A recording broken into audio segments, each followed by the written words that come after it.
Big news, and it is huge news. The freshman Jalen Johnson has decided to opt out of the remainder of the season for Duke. Here's the deal: the guy quit his team. For him to opt out now, optically, it's very odd. At the end of the day, Duke is going to do what's best for Duke in the program moving forward, and he has to do what's best for him.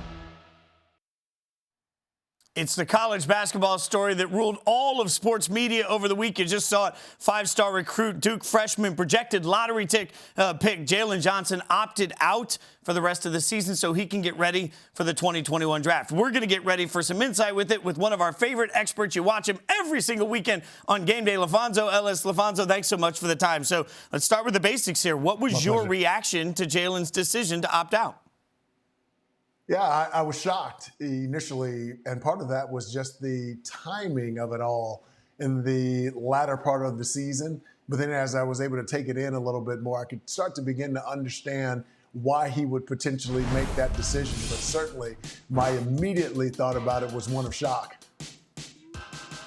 So this has become a bit of a controversial decision by Johnson, with some saying he quit the team and others saying that he made the decision for what was best for his basketball future. How do you view those things being said about him?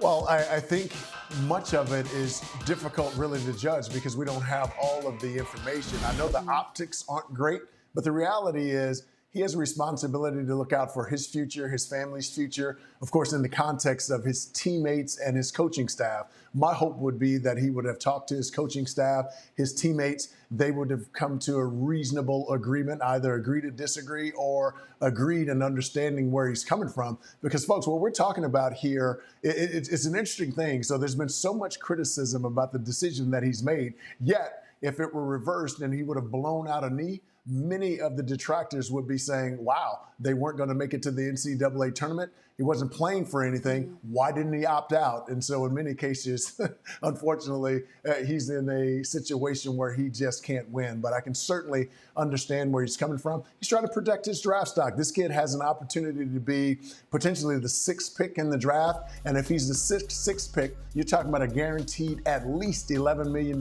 over 2 years. And if he's the 14th pick, we're talking about a guaranteed $7 million over 2 years. And so I'm sure he would have talked to his teammates about it. And remember, he's in that small percentage of guys that goes to college to play college basketball that has an opportunity after 1 year to be able to hop over to the NBA. So with that said, I'm sure there was some type of understanding that that could potentially take place. Again, optically, because of the timing, it's bad, but the kid is just trying to look out for his financial future, and I don't think we can criticize him for that. Well, and LaPhonso, great analysis by you as always, but let's be real about the optics.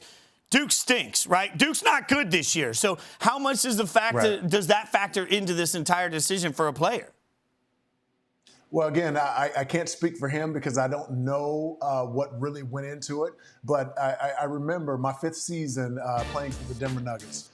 We had gotten to the point mid-March where it looked like mathematically we weren't going to make it to the playoffs. I had about a $40 million deal on the table. Could have sat, but I felt like I was going to let my teammates down if I didn't continue to play.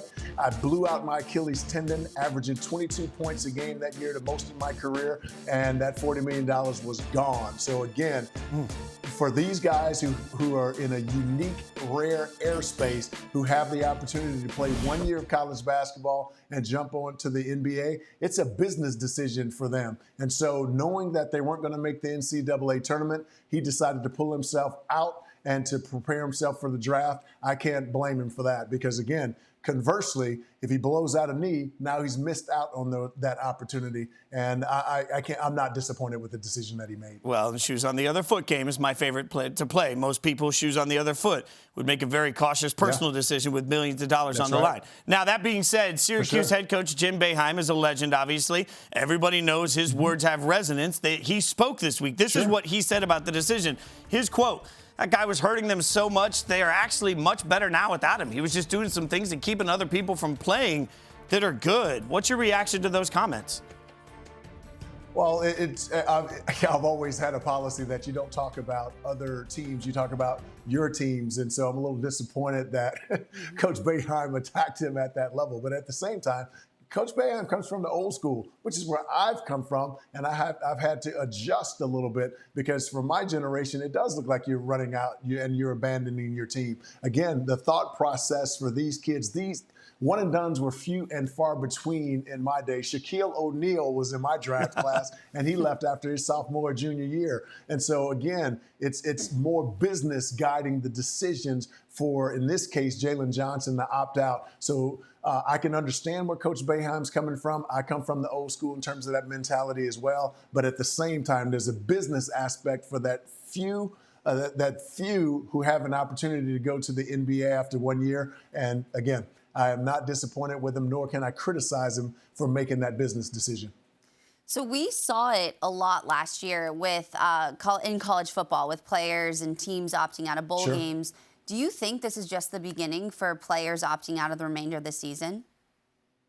I certainly think it's going to be a trend for players who potentially are first-round draft picks in the NBA, players who are first, second, or third-round draft picks in the NFL, because, again, they have to weigh the cost. I go back to my junior year. By that time, I already had a wife and had 2 kids that I needed to be responsible for, and I was considering leaving Notre Dame early to try to go to Europe to try to earn money to take care of my family.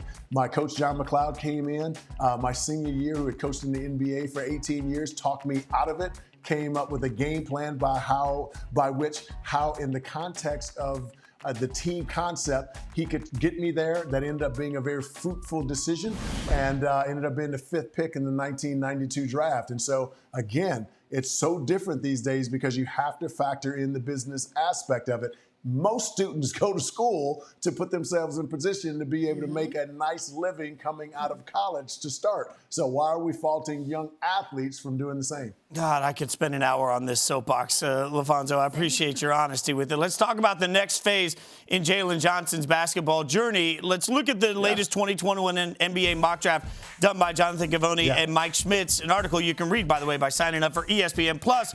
Johnson projected as the 6th overall prospect taken in the draft. Played 13 games at Duke. From what you've seen, you know the NBA, you know college basketball. What's his NBA future look like to you?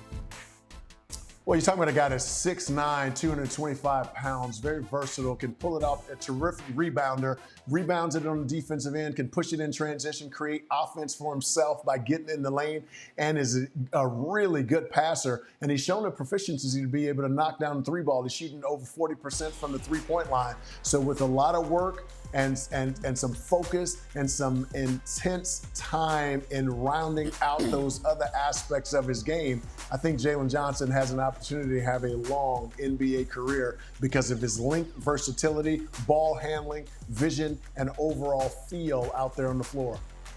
So beyond his fitness program, how do you think Johnson's opt-out decision will affect the draft process and also NBA talent evaluators? I think the NBA, I actually talked to one this morning, and surely they're going to factor that in. But there's so many other things that they factor in as well. And they're going to ask him, why would you do that when optically it looks terrible for you? And he will likely say, look, I went there to try to win a national championship. We got to the point in the season where it didn't look like we were going to make it to the NCAA tournament. And so with that understanding, I felt it was best to opt out, to start preparing myself for the NBA draft and get ready for my NBA career. LaPhonso, man, we appreciate you coming on. We appreciate your insight. Great work by you, as always. You guys keep hanging out with him. You'll get to see him on game day. This is just the beginning of his morning. LaPhonso, have a great morning this morning. My pleasure. Thanks for having me on. If you want to join LaPhonso on College Game Day, all you got to do is go to collegegameday.com to enter for a chance to virtually join Reese, Jay, LaPhonso, and Seth this season on College Game Day. Get out there, do it. You know you want to.